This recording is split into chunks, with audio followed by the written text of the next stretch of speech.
Hello, hello, hello, hello. That was a lot of hellos, isn't it? Well, I heard you. You're saying hello. Hello, everybody, and you are welcome to Family First.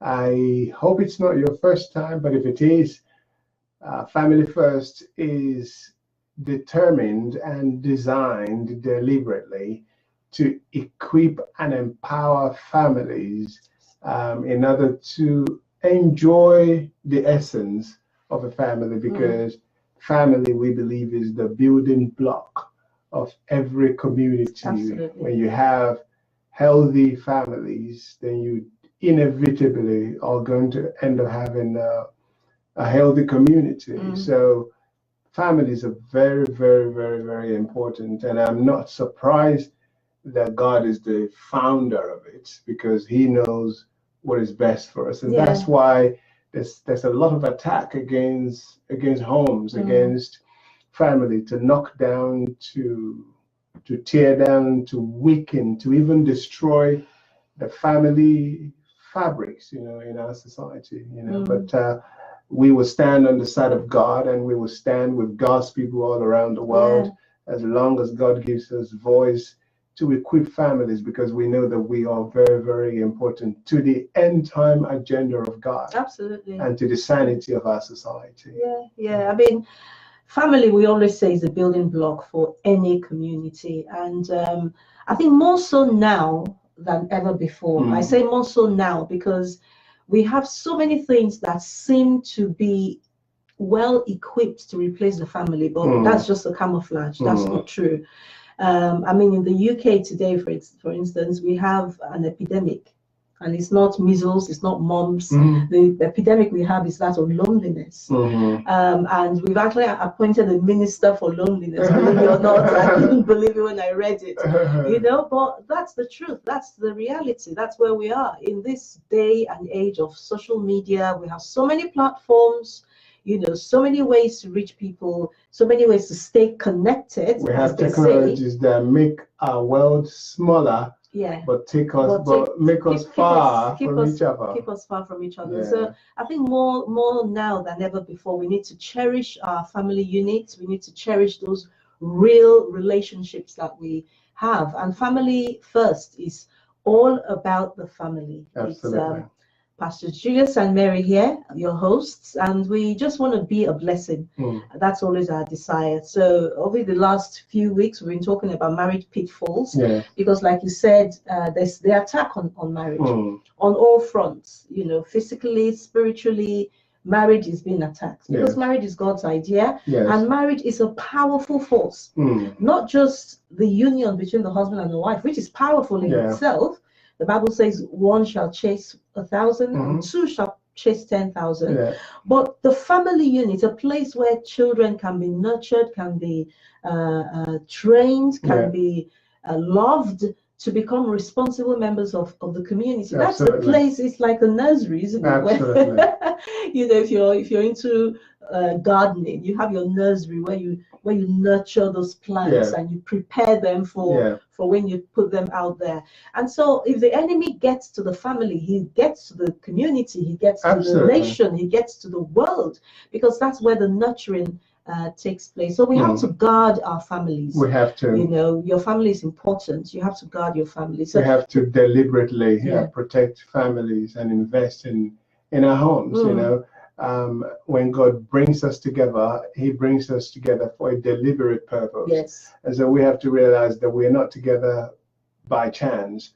We are together by God's design. And there's a higher purpose. There's a higher purpose. That it's not just two people coming together and that's the end of it. God has a plan for your marriage. There's a higher purpose in the heart of God. When it comes to marriage. So we're excited to be here tonight. If it's your first time, welcome, and we trust you'll have a wonderful time with us. We always encourage you, when you join in, to just say hello, put in a comment, wave, do something so we know that you're there, and invite your friends as well to join in, because they will be blessed. Absolutely. They will be blessed. I mean, the feedback we get on regular basis, on consistent basis, because God has helped us to gain some knowledge. Well, we've been married for 20. Test. Yeah. Test. No, say you it. You want to Say settle. it. No. Well, it's 20. It's 23 plus. It's going to be 24 next year. Now is it next year? Now you're thinking, yes, it will be. Yes. Next year will be 24. So we'll be married for 24 years in May. Yes. May next year we'll be married for 24 years. So I think we can safely say we have some experience. And we are qualified by God's grace. By God's grace to share some truths about marriage. I was listening to a speaker, and he said, you would think that common sense would prevail on people, that they will buy books, they will listen to audio messages on areas that they need to improve on. If you want to be a great speaker, there are people who have learned to become a great speaker after 20-something years of beating around the bush, and they coagulate all of their experience into a book for you, almost like 20-something years of experience put in one book for you to read. But guess what? People can't be perfect to read. What is the point I'm trying to make? There are informations available all around us, and we believe that we can bring together information, revelation, and from experience, all of these bits here and there to be a blessing to you. And if you would allow your heart to be open, be determined to pick what you find to be good. And one thing there is very that is worthy of talking about as well is, I'm beginning to do that in my own life now. When you come in contact with a truth, don't just say I know. Have you met people? You mentally agree with it. Have you met people that actively. Everything you say, I know, and some people will even go to the extent, I know I should be doing that. I know I should be doing that. It's high time we move from I know, and we should move farther than I know I should be doing that to actually doing it. Once you come in contact with the truth, don't only mentally agree with it, emotionally agree with it by actionalizing it, so that you can reap the benefit of it. So today we're going to carry on in our discussion about marriage pitfalls. If you didn't watch, or rather, if you missed the last 2 episodes, we want to encourage you to watch it. We know that you will be blessed, and you can still ask your questions. You can still comment, and even on this program, if you've got any questions, please feel free to ask them. Whether you join us live or whether you watch it on the replay, ask your questions, and we'll be very, very glad to come and meet you to answer them, because we want this to be real. We're not just putting out theory there. We're talking practically about how we can truly live in our marriages and be happy. Absolutely. So if you've got any questions that you feel we didn't address, whenever we have an episode, feel free to ask the questions and we'll deal with them. Absolutely. So today we're talking about marriage pitfall number 3, and we are addressing the big M word. Money. I don't think anybody would disagree that this is one of the major basis for stress and quarreling and arguing between couples, and even resulting in marriage breakdown and relationship breakdown. Financial pressure. And today we want to look at how we can avoid it, because when we're looking at all these pitfalls, the reason we're looking at them is so that we're aware of them. The Bible says we should not be ignorant of the devices of the enemy. We should not sweep things under the carpet and feign innocence or ignorance. we should know that these things are real, and then deal with them. So today we're talking about financial pressures. What causes financial pressure? What causes financial pressures? Well, financial pressures arise from maybe not having enough of it. Not having enough money. Maybe not having enough money. And you and I will agree The money is a very, very powerful thing. Absolutely. The Bible actually says that money is a defense, and if you will be honest with yourself, you will agree that money is a very, very important thing. People say money can't buy you happiness.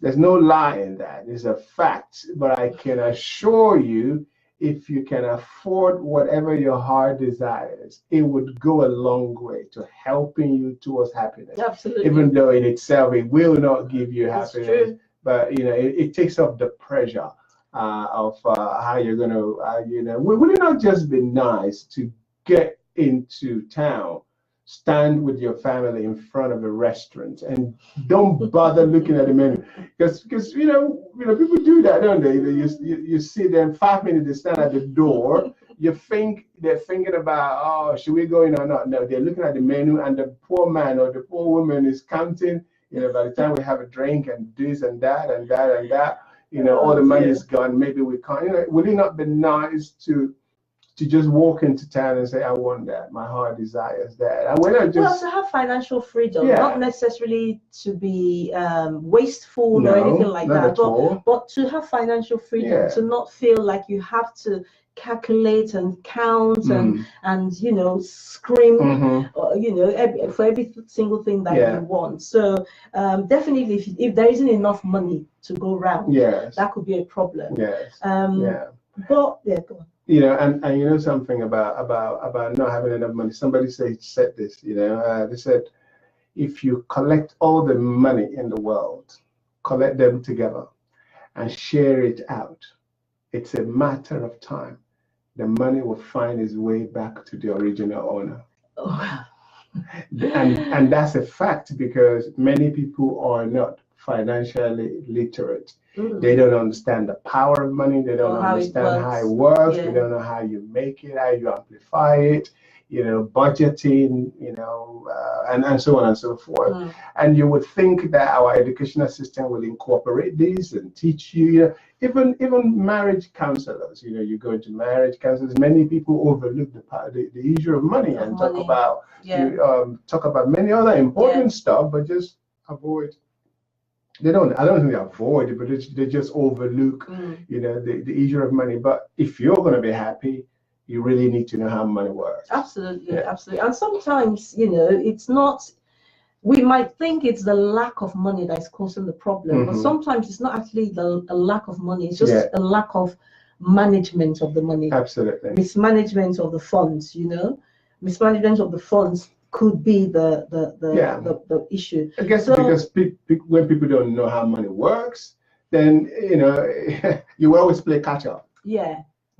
Absolutely. So I think what we want to begin to do is just to look at some things that could cause financial pressure and financial strain in the home, and how we can avoid them, because that's the main thing.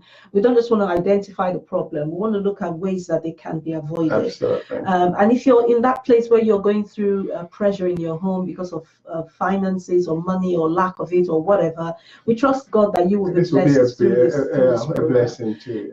I think one of the things that we need to do is to switch the light on. Yes. Switch the light on, meaning communicate. Both of you need to know where you are in your finances. Because like I said, sometimes it's not necessarily a lack of money, it's just mismanagement of the funds. That's always the big problem, Yeah.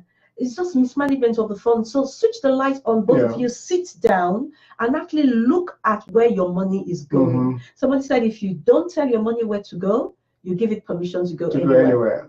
So look at what you're spending your money on. Look at your spending pattern, and then begin to see, if you really think it's a lack of funds, begin to see places where you could be making savings, cutbacks that you could do with perhaps, and discuss ways that you could actually increase your income, because that is possible. Or increase your earning power. The key thing, like you said, is first of all, know where you are.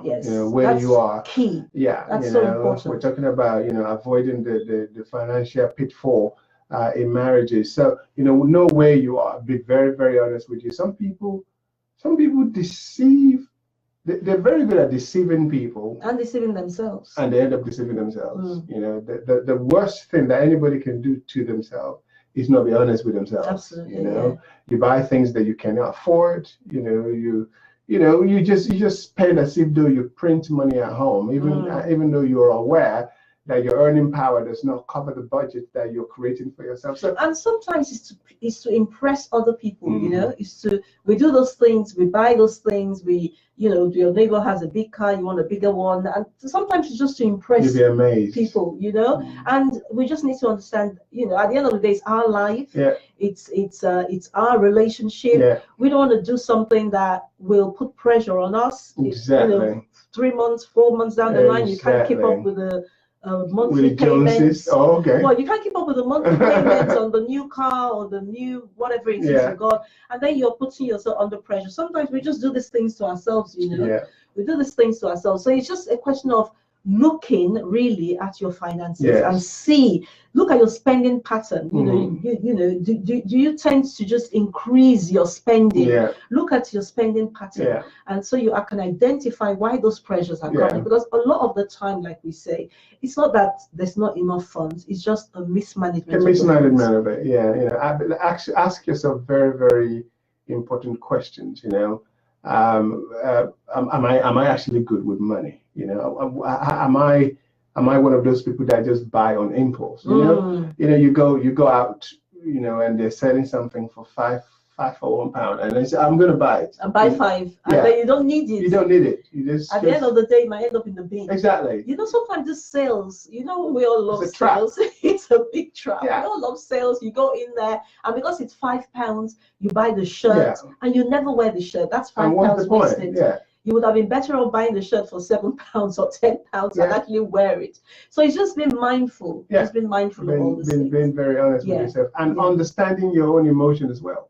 I, for one, I know that when I'm very tired, I shouldn't go into a shop, because all of a sudden I'm just pushing the trolley around the shop. Oh, that's nice. I just put in the trolley. You know, it's like, and then you get to the checkout and you're thinking, what do I want to use all of this for? So you got to understand yourself. You know, you got to understand yourself. And you both need to understand you're on the same page. Oh, yeah. You're a team. Or rather, should I say, you should be on the same page because you're a team. Because we could fall in that trap of me, him. Well, it's my money and my money, your money kind of thing. But you're a team. And so the communicating is very, very important. Having a plan, planning together, setting goals together, budgeting together. All those things are so important. Yeah, I've heard scenarios where, you know, I hope it doesn't still happen, but I've heard scenarios of where the wife doesn't know how much the husband earns. The husband doesn't know how much the wife earns, because if they give that information away, then, you know, they're giving too much away, and you're thinking, what is the point? We are a team. There is no.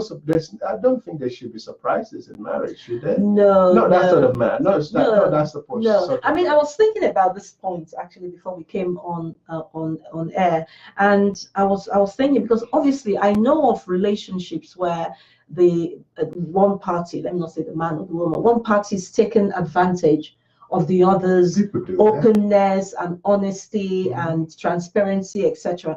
So you could be in that place where maybe you've heard of those kind of stories, or maybe you have even experienced it, and then you're thinking, no, that's not right. Forget this together thing, forget this joint budgeting thing, forget this joint money thing. So and so did it. I'm not going to let that happen to me. Exactly. And I was thinking, so what do you say to somebody who asks you that question? And this is my take on it. You see, there will always be disappointments, and there will always be those times where trust gets broken. Are we just talking about the same relationship or another relationship now?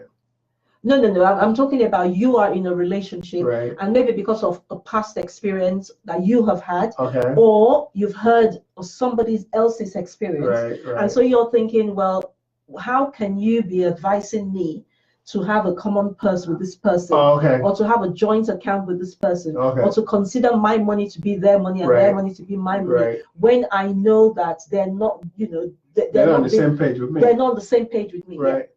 So what if you find yourself in that place where the person you're supposed to be on the same page with is not on the same page with you, Yeah. what do you do? Yeah. Do you now begin to hide stuff yourself Mm-hmm. because of a lack of trust? That's Mm-hmm. a genuine question. Mm-hmm. It's a real question. Mm-hmm. This is my take. I think hiding stuff and keeping stuff to yourself because there's a lack of trust. That's Mm-hmm. what we're talking about, isn't it? There's a lack of trust here.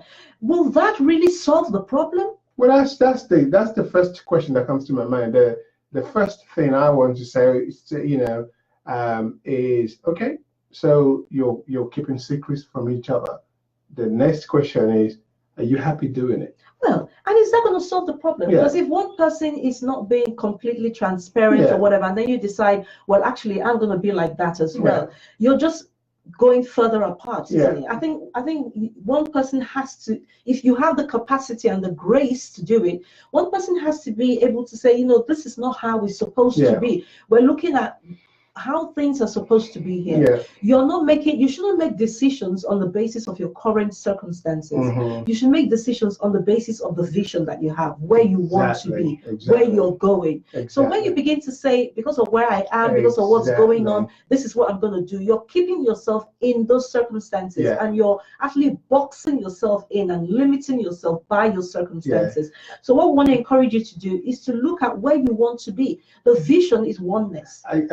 Exactly, and that leads me to the next point I was going to suggest, that one of the ways to avoid pitfalls, financial pitfalls, is, what is the goal? Define the goal. You will find out in life that people often meet their goals. I want to put it to you that when you don't have a goal, you have given yourself liberty to achieve nothing. Okay, so you will live a delusional life, and your energy just goes everywhere. It just dissipates. There's no focus. And it will amaze you what you can do with little once you have a goal. Absolutely. A colleague of mine, from Bulgaria, showed me this video about this young man. This old man. He ended up dying at the age of almost 100. Okay. And this man was a beggar in his lifetime. People in Bulgaria treat him like a saint. I actually saw the video of him talking and stuff like that. Where is this story leading? The story is this. This man was a beggar. And how they found out there was something strange about him was there was a mysterious donation to temples around Bulgaria. And people were wondering, who is donating this money? And you will not believe it. They traced the donation to this man. He will wait in front of a church, for example. That's what he was busy doing, raising money for churches. He will wait in front of churches, maybe for months, sometimes for years.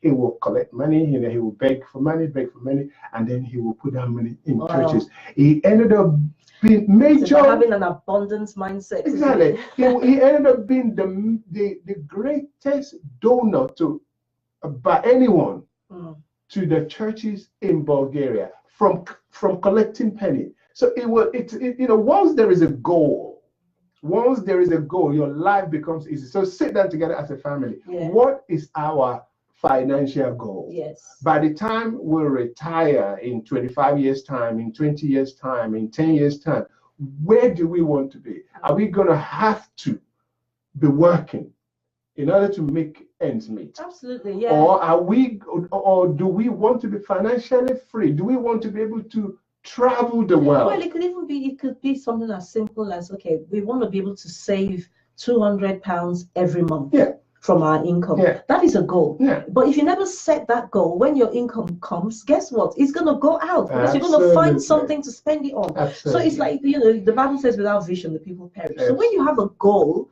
it constrains you. It gives you something to focus on, and it helps you make the right choices because you have something that you're focusing on. You have something that you're trying to accomplish. So budgeting, setting your goals, planning together. We have to emphasize that together. Everything you do, it should be assumed. And I said that twice deliberately. It should be assumed that there is complete transparency in marriage. There should be no secret in marriage. In order for you to prosper in any area of your marital life, you've got to be vulnerably open. Yeah. You've got to make yourself that open in order to be able to achieve anything. So financially speaking, what is our goal? What do we want to achieve? You know, where do we want to be? Yeah. Like I said, it will amaze you. Some people will say, I'm not saving because I don't have any money. No, if the truth be told, you don't have any savings because you have no plans to. The planning is very, and it's important to write it down. Hey, Abigail, thank you for joining in. God bless Prophetess you. Abigail, all the way from the United States of America. Prophetess, thank you for joining us. We love you. We appreciate you. I was just going to say, it's important to write it down. Yes. It's important to write down your goals, because when you write it down, you give it life. And it helps you stay committed to it. It's not just something you talked about and then it's forgotten. Yeah. But write it down so you know. So definite goal. Yeah. Definite goal. And you write it down and you stay committed, to it. You have to stay committed to it, because to have a goal is great, but to not be emotionally involved in your goal is going to lead you nowhere. You will be fooling yourself. So you've got to be honest with yourself, stick to that goal, because obviously, yes, there will be times, fact of the matter is, and if you're African, you probably will understand it, there's bound to be times there where it may be difficult to meet the plan. Well, it's very flexible, isn't it? Yeah, exactly. But if you don't have any goal at all, then that's not where you want to be, because you want to have something to focus on. But at the same time, leave room for contingencies where something comes up and hey, Lothar. Hi, long time, Lothar. Thank you for joining in. How's the family? Just say hello as you join in. We'd like to connect with you in that way. And if you've got any questions or comments that you want to add or ask, please feel free to do so. So you were talking about I started talking about it, that there may be times during the month or the end of the month that you may not be able to meet your commitment. But that's where the planning, if you plan that into your plan, then it becomes easier. You're not, it's not something that is just taken you by surprise. But something I wanted to say as well, just talking about recognizing that you're a team. I think, because don't forget, we're talking about marriage pitfalls. So it's one thing to actually have financial pressure, or rather financial challenges, let me put it like that. So it's one thing to have financial challenges in your marriage, or in your family, but it's another thing for it to become a pressure on your marriage. Because you can be struggling financially, in the sense that you're working on a really tight budget, you have to be extra careful, you have to plan. It's possible that you're having to deal with all of that, but because of your mindset and your attitude, it's not actually negatively affecting your marriage. Whereas on the other hand, you could be in that place where you're having the same challenges, but because of your mindset and your attitude, you're actually now allowing it affect your relationship. I think that's what I wanted to address. So it's important that you understand your spouse is not the problem. It doesn't matter how much they're earning or whatever situation they may be. Maybe they're even unemployed and they're looking for work. They haven't got work. Don't begin to play the blame game. Don't begin to say it's your fault we're in this situation. If you had a job, we wouldn't be in this situation. As long as they're not lazy, because the Bible makes it clear, we shouldn't be lazy. As long as they're not lazy, sitting at home every day waiting for the job to come knock on their door. As long as they're doing what they need to be doing, I think it's just important that we stay on the same page. We stay on the same page. Stay on the same page. We communicate with one another. Because even if you don't have money, say for argument's sake, you used to make, I don't know, £1,000. Obviously, I don't know, maybe that's a lot of money to some people. To some people, it's not a lot of money. So let's say, you make £1,000, I make £1,000, and you spend your money however you want to spend your money. And I spend my money however I want to spend my money. And then we need to do something for the house. and then you say, I have no money. I'm like, you had £1,000 at the end of last month. What have you done with it? That's what we're talking about. You had no plans. Yeah. If you had a plan, you will both know what you're doing. It will not, when you don't have money, it will not be a surprise. Yeah. You know what I mean? Yeah. So between the two of us, we make £2,000. We have our budget. We know this is our outgoing. No matter what we do, this is our outgoing. This is what we have left over. If you're blessed to have some left over, you know precisely where you stand. And if there is no surprises, there is no pressure. Yeah. The only time it becomes a pressure is when there is a surprise. What? You haven't got money, and it's the 5th of the month. What? And you got paid last month? Oh well, my grandma from Nigeria said I should send money, so I sent it. Well, you don't only have a pitfall, you are creating a pitfall for yourself. You know, so it's important that you're honest with each other, and you carry each other along. You know, if you have to spend anything from within the budget that you've been committed to, communicate to each other so that you both know precisely where you stand. Absolutely, absolutely. And if you're in that place at the moment where maybe you're in serious debt, because debt can be such a noose around your neck. It could be such a huge burden.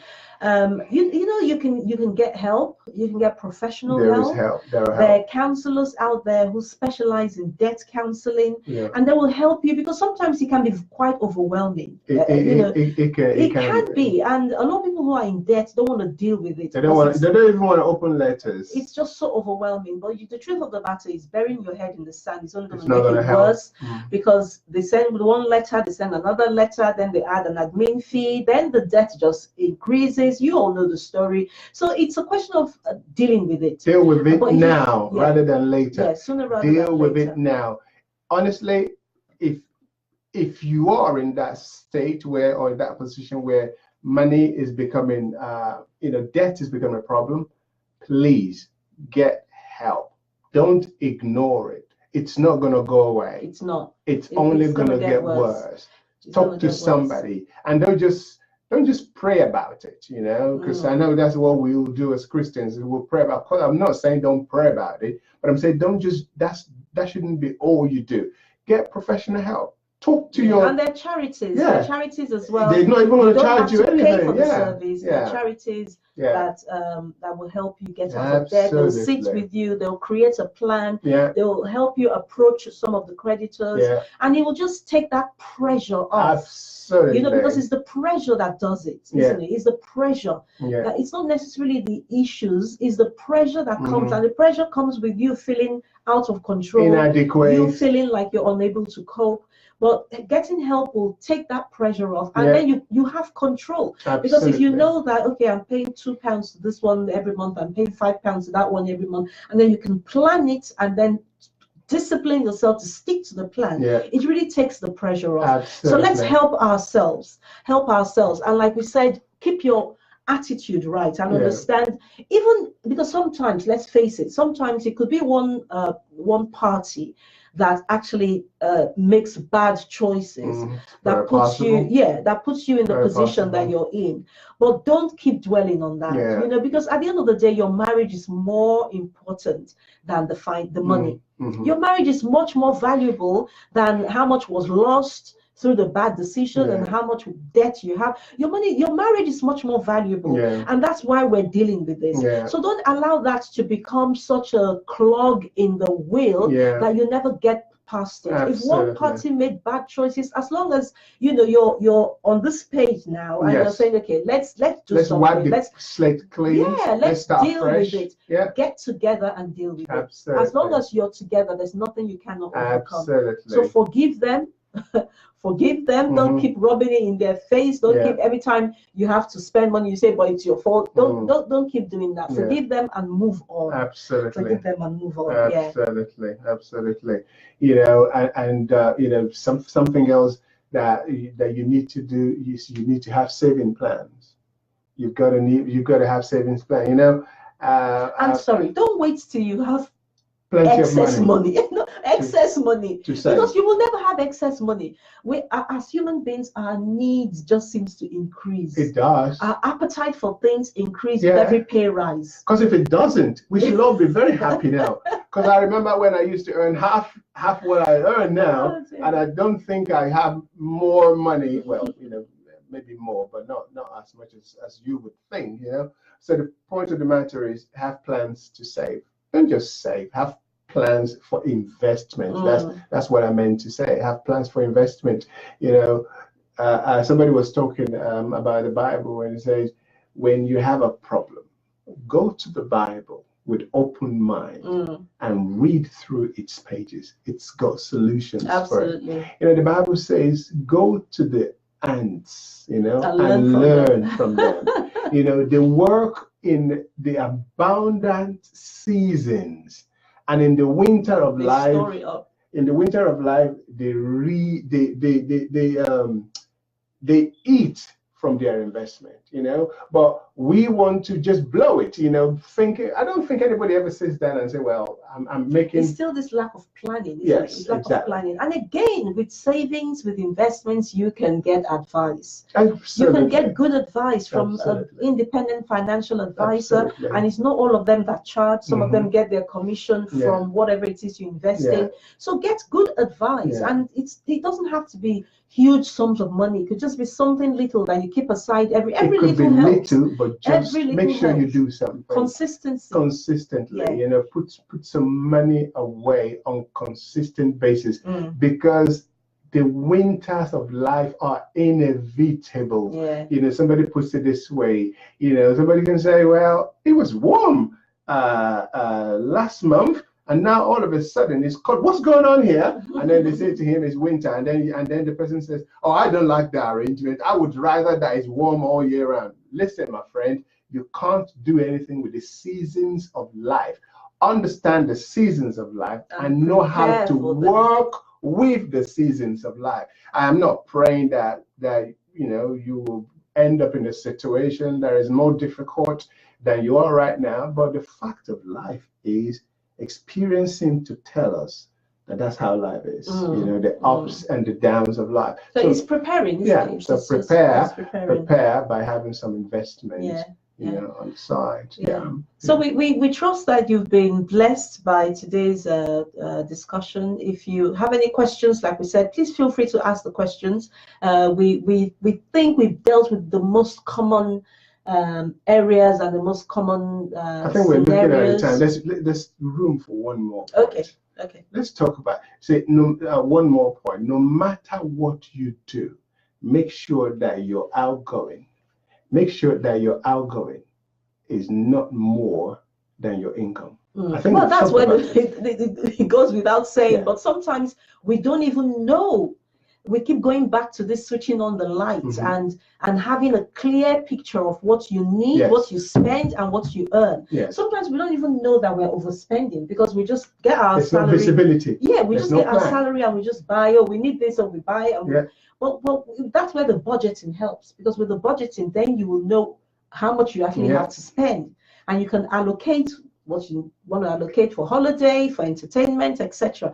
And then the danger of overspending is greatly eliminated. Because if you don't overspend, you will never have financial pressure. The financial pressure comes when you cannot meet your bills, when you cannot pay your bills. Absolutely. So it's important that you cut your coat. As they say where I come from, cut your coat according to your size. Don't compare your life. Don't live beyond your means. Don't compare your life with somebody else. Don't say they have a bigger car and we're of the same age. In fact, they're younger, they drive a big car. Hey, it doesn't matter. My happiness does not come from the size of my car. If I have a car, bless God. If I don't yet have a car, I will someday have a car. You got to be reasonable with yourself and be patient with yourself. Absolutely. Understand the seasons of life, understand the law of nature and the law of finances in order for you to be able to maximize your life, financially speaking. Listen, thank you for joining with us today. We're here every fortnight on a Thursday, so we're not here next week, we're here the following week. And do like our page, Family First, and we have a group as well. We want to invite you to join. Let's just keep encouraging one another in building our families. Thank you so much for joining us. God bless you. Enjoy this lovely evening. wherever you are, stay blessed now. Shalom. Bye-bye. Bye.